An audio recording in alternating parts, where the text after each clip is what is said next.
Entonces vamos a ver el tema correspondiente a la segunda y tercera semana del desarrollo y vamos a hablar brevemente sobre la primera semana de gestación, ¿de acuerdo? Entonces, una vez que se da la fecundación, posterior a lo que ya platicamos sobre gametogénesis, ya leyeron ustedes sobre los procesos que se llevan a cabo durante la fecundación, las diferentes etapas o pasos por los que tienen que atravesar estos espermatozoides para poder penetrar al óvulo y fecundarlo. Posteriormente, cuando el óvulo es fecundado, los núcleos de estas dos células se fusionarán entre ellos, restableciendo el número diploide del material cromosómico o del material genético de esta célula. A esta célula le llamaremos huevo o cigoto, ¿de acuerdo? Este huevo o cigoto atravesará por un proceso de división llamado específicamente segmentación. Esto ya por medio de mitosis, a diferencia de la meiosis que habíamos visto en la clase de gametogénesis. A partir de este momento, este huevo o cigoto se podrá dividir por medio de mitosis. Y cada una de las células resultado de la división de este huevo o cigoto tendrá un nombre específico llamados blastómeros. Cada uno de estos blastómeros habrá de formar eventualmente una masa cuando se forman de 16 a 32 blastómeros llamados mórula precisamente.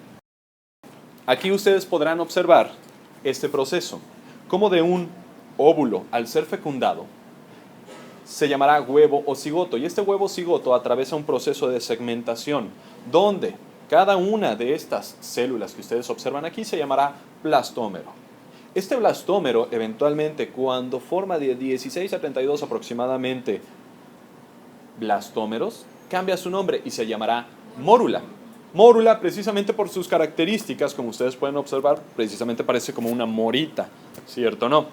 A esta mórula eventualmente producirá líquido que se introducirá entre estas células formando una cavidad dentro de estas células, una cavidad llena de líquido.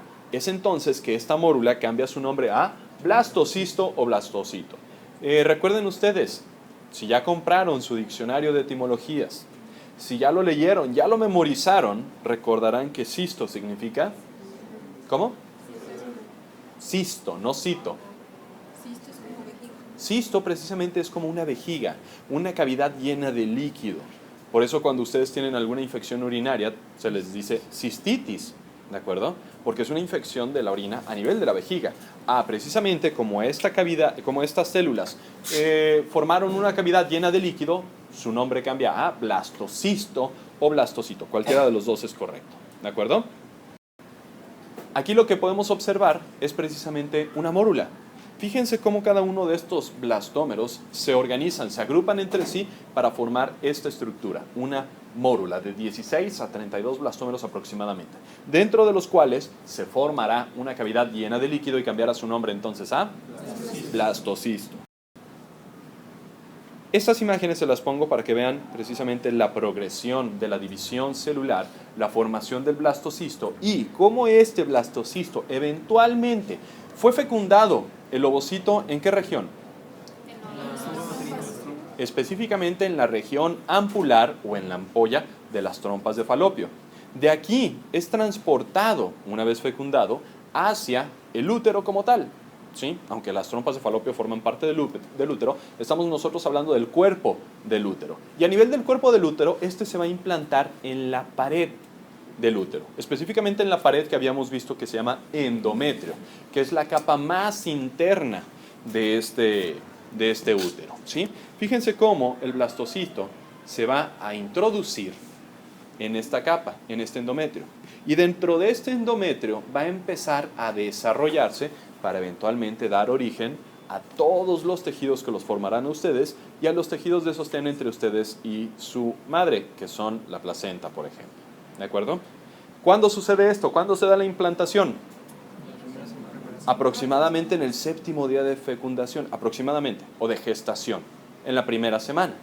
Ahora, vamos a ver los cambios que tenemos a partir de la segunda semana de gestación, una vez que esto ha sido implantado. Aquí vemos otra imagen, vemos cómo se da la implantación precisamente de este blastocisto en las paredes del endometrio. Esta es una imagen supuestamente en tercera dimensión y cómo se va desarrollando dentro del endometrio. Entonces, si vemos los cambios que existen durante la segunda semana de gestación, podremos observar que aproximadamente al día 8 de gestación,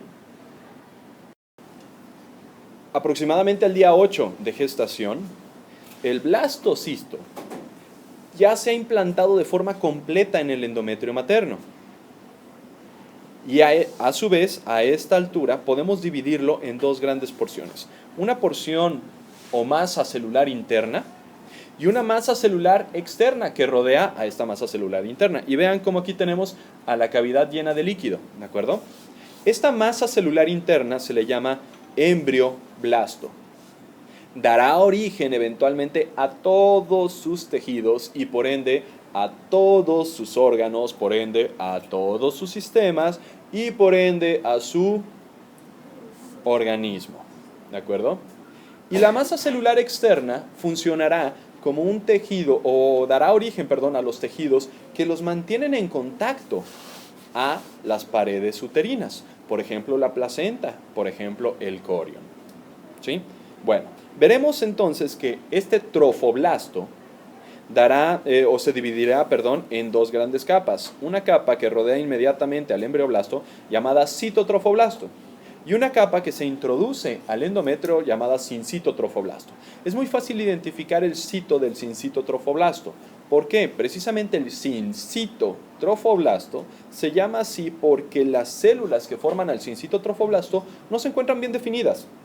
No hay una membrana que ayude a definir una célula de otra de forma adecuada, a diferencia del citotrofoblasto, que está muy bien definidos los límites entre una y otra célula. ¿Se comprende esto? Mientras que el embrioblasto se divide en dos capas igualmente, un epi y un hipoblasto. Epi, alrededor. Hipo, abajo. ¿Sí?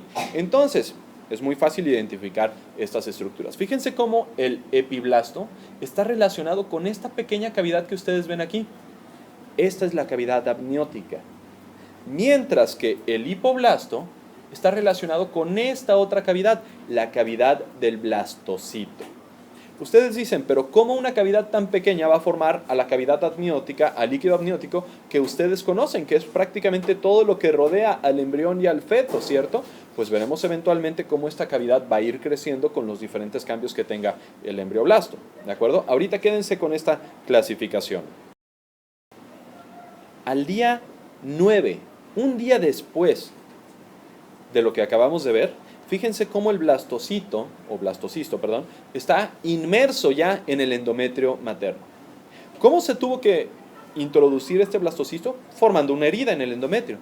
Pues esta herida ya empieza a cicatrizar, fíjense ustedes aquí, se forma un coágulo de fibrina. Y aquí, al día 9, vamos a observar cambios muy específicos, sobre todo a nivel del sincitiotrofoblasto, ¿lo ven? Fíjense cómo en el sincitiotrofoblasto se forman unos espacios llamados vacuolas o lagunas, lo que dará origen a una fase llamada fase lacunar. Precisamente fase lacunar porque es cuando se forman estas lagunas. Ojo, porque estas lagunas o vacuolas habrán de llenarse eventualmente de sangre materna para dar origen a un sistema de intercambio de nutrientes y desechos entre la madre y el embrión. No tiene mucho que ver esto con el saco vitelino como lo comentaban hace rato. Esto es algo que se encuentra completamente por fuera, ¿de acuerdo? Ahora, el hipoblasto, esta capita de aquí, a mí en lo personal, voy a hacer un pequeño paréntesis, a mí en lo personal me gustan mucho las imágenes que vienen en el Langman, más que en el Moore en ocasiones. ¿Por qué? Porque es muy sencillo identificar de dónde viene cada cosa. El Langman les pone siempre del mismo color estas capas y sus derivados, siempre.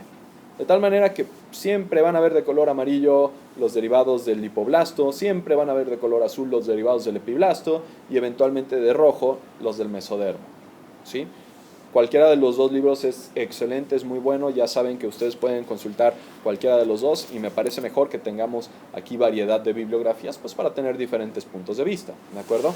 Entonces, fíjense en el hipoblasto, aquí de color amarillo, va a formar esta pequeña membrana que ustedes ven aquí, también de color amarillo, que se une a esta capa. ¿Cómo se llama esta capa? Citotrofoblasto. Esta pequeña capa de color amarillo aquí se llama membrana exocelómica de Heuser. Esta membrana exocelómica de Heuser se forma y dará origen o cambiará el nombre de la cavidad del blastocisto a cavidad exocelómica o saco vitelino primario. Obviamente, si tenemos un saco vitelino primario, es porque eventualmente tendremos uno secundario, sin duda alguna. ¿Sí? Pues bueno, esto da origen a esta cavidad. Siempre que estudien ustedes embriología, siempre que estudien histología, siempre que estudien anatomía, fíjense bien en las imágenes. En sus libros, cada vez que ustedes los están leyendo y subrayando, siempre hay entre paréntesis algo. Cuando se está explicando algo, entre paréntesis viene fig, número, punto, número. Eso no es para que se lo brinquen, es para que precisamente ustedes ubiquen la figura, la ilustración de lo que se está explicando. Y sobre todo en embriología, si ustedes aprenden a consultar estas imágenes y a diferenciarlas entre sí, van a poder entender muy bien la embriología. De otra manera, si no se fijan en esto, va a ser muy teórico y no van a aprender absolutamente nada. Cada vez que ustedes vean una imagen, compárenla con la anterior. ¿De acuerdo? Esto es como en los jueguitos de encuentra las diferencias. ¿Qué diferencia hay entre el día 8 y el día 9? Pues son muy evidentes, ¿verdad? Fíjense cómo en el día 8 este blastocisto no está tan inmerso como en el día 9. Fíjense los cambios que hay en el sincitotrofoblasto. Fíjense cómo la cavidad del blastocisto crece y además se ve limitada por esta membrana exocelómica de Heuser en el día 9. Ya no se llama cavidad del blastocisto, se llama cavidad exocelómica. Fíjense los cambios que hay en el epiblasto. No muchos, ¿verdad? Fíjense en los cambios que hay en el citotrofoblasto. Pues nada más porque crece, pero tampoco hay muchos cambios todavía. Vamos viendo los demás. En el día 11 a 12 aproximadamente, el endometrio se encuentra sano por completo. El epitelio tiene una tasa de recambio muy rápida, si es que ya vieron ustedes esto en histología, ¿sí? Entonces este epitelio ya está sano. Fíjense cómo el sincitiotrofoblasto, las vacuolas o lagunas que se formaron en días previos, se llenan de sangre. Esto porque se penetran vasos maternos llamados vasos sinusoides hacia estas lagunas, lo que da origen a la circulación útero-placentaria. Es el primer paso para la circulación útero-placentaria, es decir, la circulación de sangre entre el útero materno y lo que eventualmente formará la placenta del embrión. Entonces, ustedes ya saben qué va a formar este trofoblasto. La placenta, evidentemente, ¿sí? Entre otras capas que verán más adelante. Fíjense cómo existen ciertos cambios a nivel del saco vitelino. ¿Se acuerdan de la membrana exocelómica? Sí. Una capita pequeñita, delgada. Fíjense aquí cómo esa capita que ahora se ve en esta imagen específicamente de color blanco, cómo aumentó su grosor, ¿lo ven?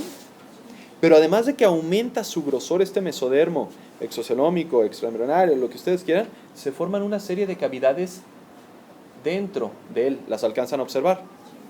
Estas cavidades eventualmente se van a fusionar entre sí, dejando nada más un pequeño o una gran cavidad a este nivel. Y esta cavidad del saco vitelino habrá de hacerse más pequeño. Ahorita vamos a ver una imagen comparativa, ¿sí? El endometrio que se encuentra alrededor de este producto de la fecundación se vuelve rico en glucógeno y en lípidos. ¿Para qué creen ustedes? Para aportar energía, para nutrir precisamente a esta estructura.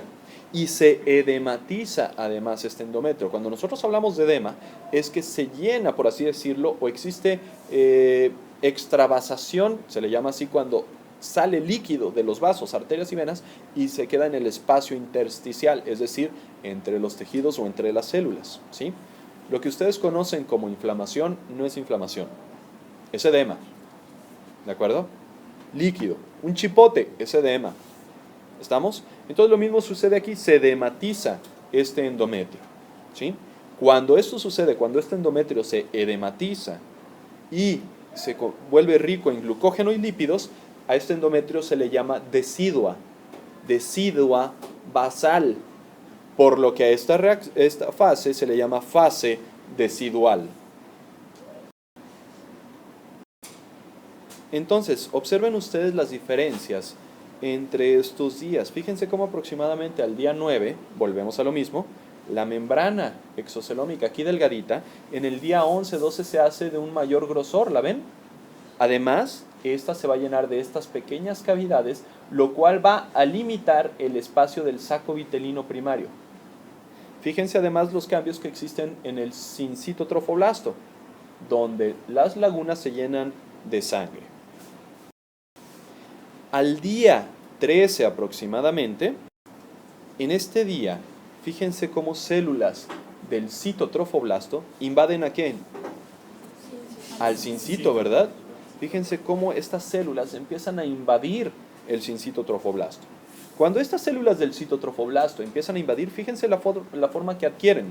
Esta forma es de vellosidades primarias. Si tenemos vellosidades primarias es porque vamos a tener unas, pero adivinen qué, vamos a tener además unas terciarias también. Los cambios que se van a dar en el lipoblasto es que la membrana exocelómica que se había llenado de cavidades se unen entre sí y fíjense la gran cavidad que forma, la cavidad extraembrionaria, ¿sí?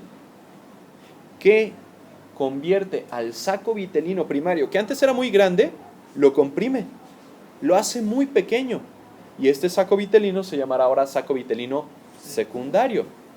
Con la compresión de este saco vitelino se forma este pequeño quiste. Quiste exocelómico o quiste vitelino también lo pueden encontrar en alguna bibliografía de esa manera, ¿de acuerdo?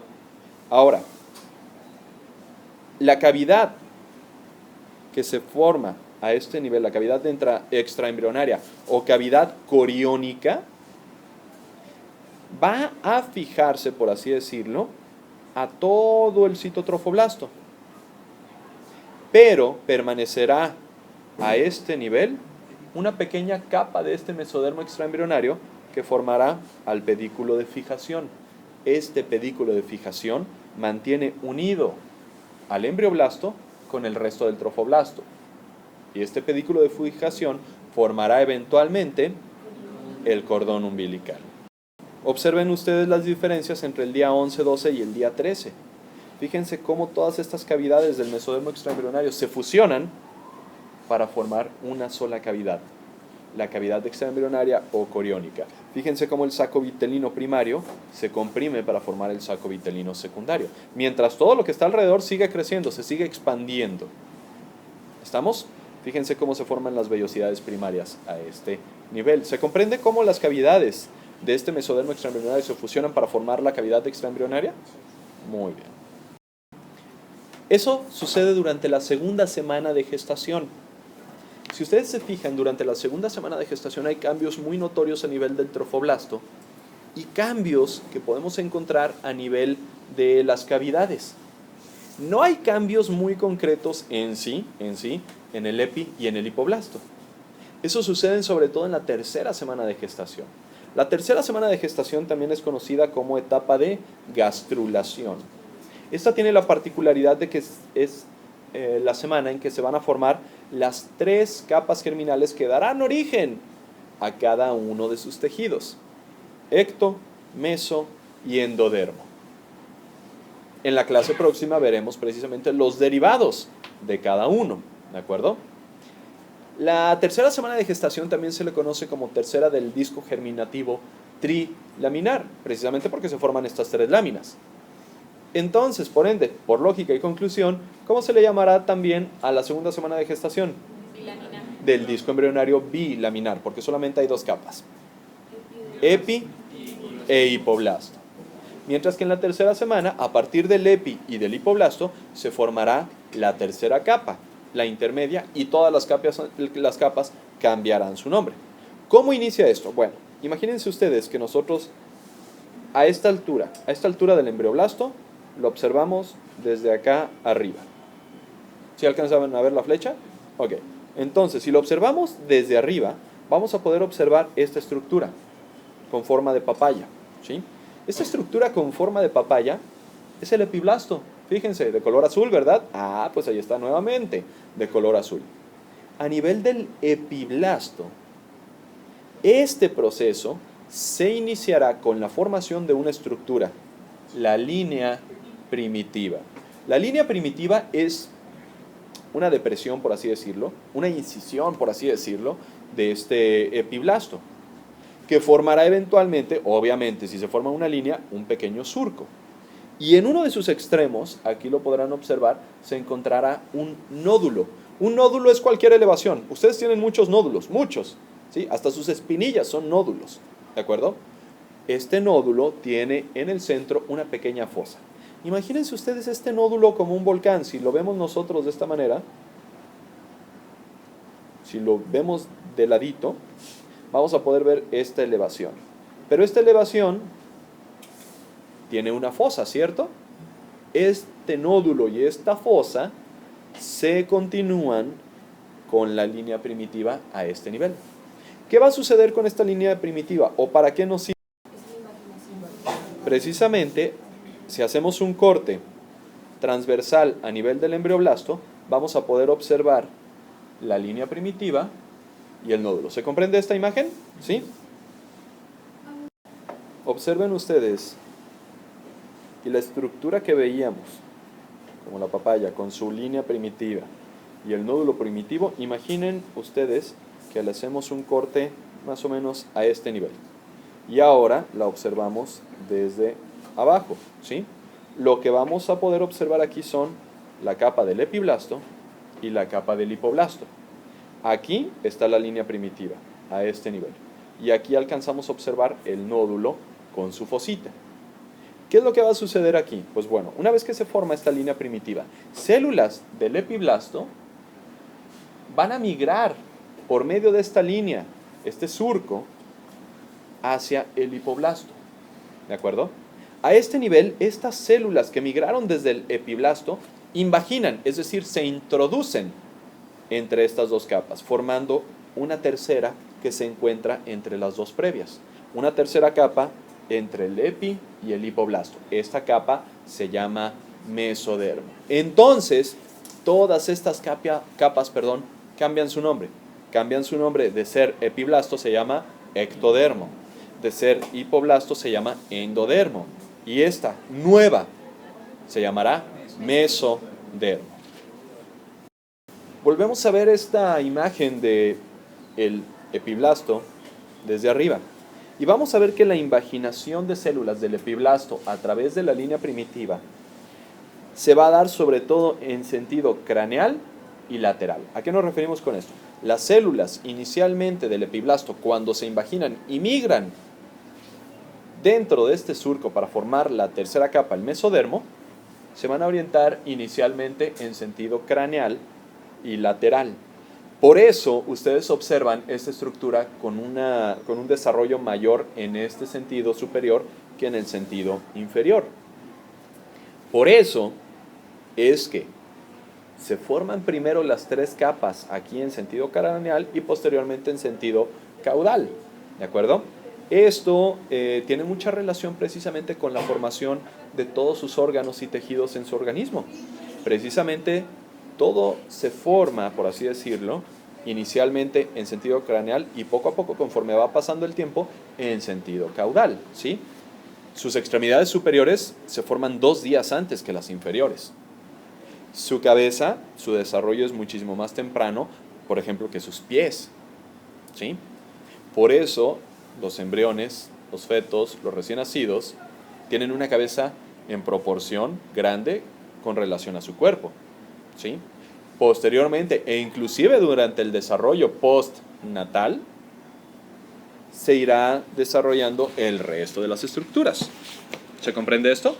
Y esto tiene su origen precisamente en esta migración celular temprana en sentido céfalo-caudal. Primero arriba, posteriormente hacia abajo. Aquí arriba, cefálicamente, ustedes van a encontrar una pequeña zona donde no se evidencia o no se forma, por así decirlo, la tercera capa, el mesodermo, ¿sí? Sino que va a haber zonas en sentido craneal y caudal donde la capa de mesodermo, sea tan pequeña que queden en contacto todavía las capas de ecto y endodermo. A esas zonas se les llama membranas. Membranas porque son muy delgadas. Y estas membranas eventualmente se rompen, dando origen a una estructura llamada estomodeo en la región superior, que dará origen a ¿qué creen ustedes? A la boca. Y en sentido caudal, a la membrana cloacal. La membrana bucofaringea, que es la de aquí arriba, da origen al estomodeo. La membrana cloacal, que es la de abajo, dará origen al recto llano. ¿De acuerdo? Bueno, entonces, también durante esta migración celular, encontraremos que la migración de ciertas células que forman a esta estructura que ustedes ven aquí llamada notocorda, migran únicamente hacia una región llamada placa precordal. La placa precordal, hablaremos un poquito de ella también cuando veamos en embriología del sistema nervioso, será el límite entre el encéfalo y el resto de las estructuras de su sistema nervioso central. ¿Sí? Ya les platicaré ahorita en qué se convierte la notocorda y también veremos que la notocorda, estas células que aquí se las ilustran de color negro, formarán parte de su esqueleto axial. Entonces, a partir de células del epiblasto que migraron a través de la línea primitiva, a través de este surco, se va a formar una estructura llamada notocorda. Estas células del epiblasto que formarán a la notocorda se les llama células prenotocordales, ¿sí? Pero vean de dónde vienen estas. Desde el nódulo primitivo. Entonces, células del epiblasto, específicamente del nódulo primitivo, migran a este nivel para formar células prenotocordales. Estas células prenotocordales se fusionarán entre sí para formar a la notocorda. ¿Hasta qué punto? Hasta la placa precordal. Como lo platicábamos en la diapositiva pasada, la placa precordal es el límite donde se formará su encéfalo y de ahí para abajo la médula espinal. ¿De acuerdo? Entonces, ¿hasta dónde llegan estas células prenotocordales? Hasta la placa precordal. De ahí para arriba, no. ¿Por qué? Porque yo les estoy comentando precisamente que la notocorda formará parte o estructuras de su esqueleto axial, específicamente de su columna vertebral. Ustedes no tienen columna dentro del cráneo, ¿verdad? No tienen columna dentro del encéfalo, precisamente por estos límites. ¿Se comprende?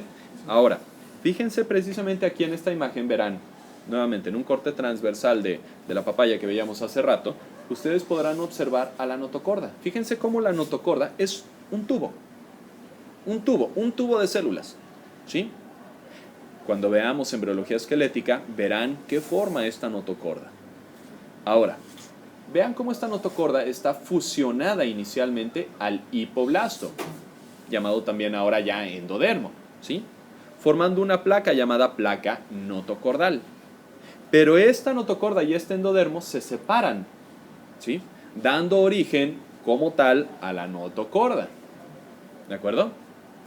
Esto de la membrana cloacal, como ya lo habíamos platicado previamente, pues es una membrana que se encuentra caudal al embrioblasto, al embrión, vaya, que formará al recto y al ano.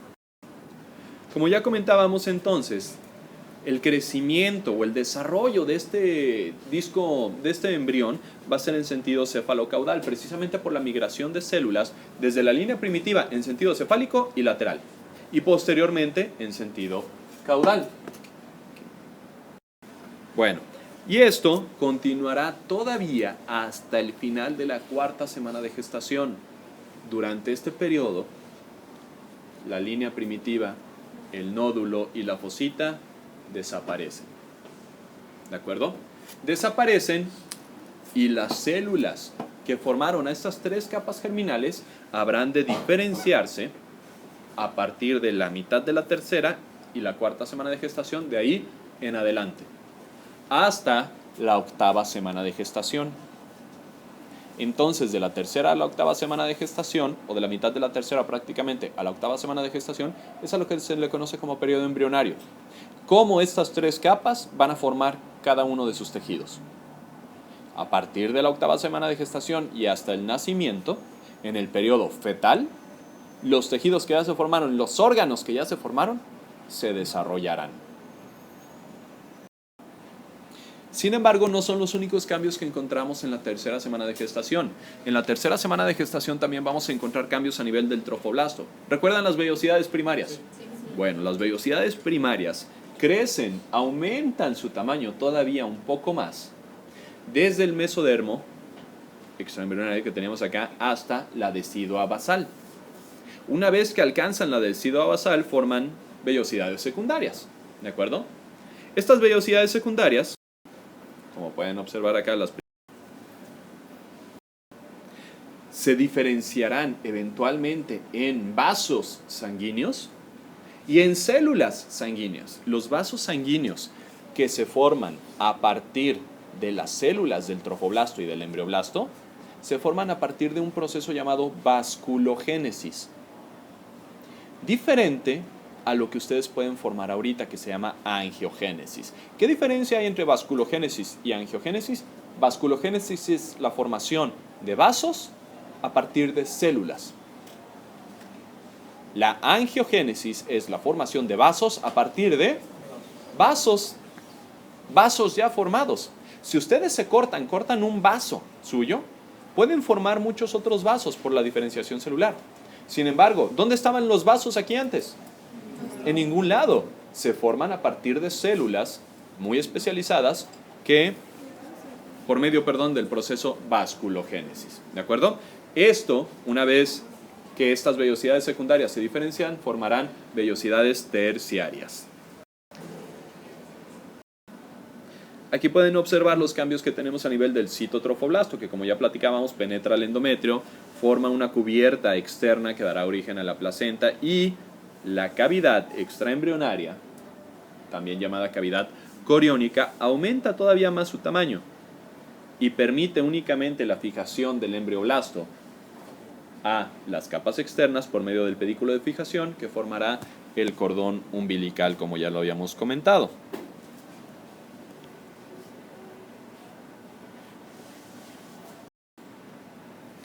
Y eso es todo con respecto al tema de 2ª y 3ª semana de gestación, muchachos.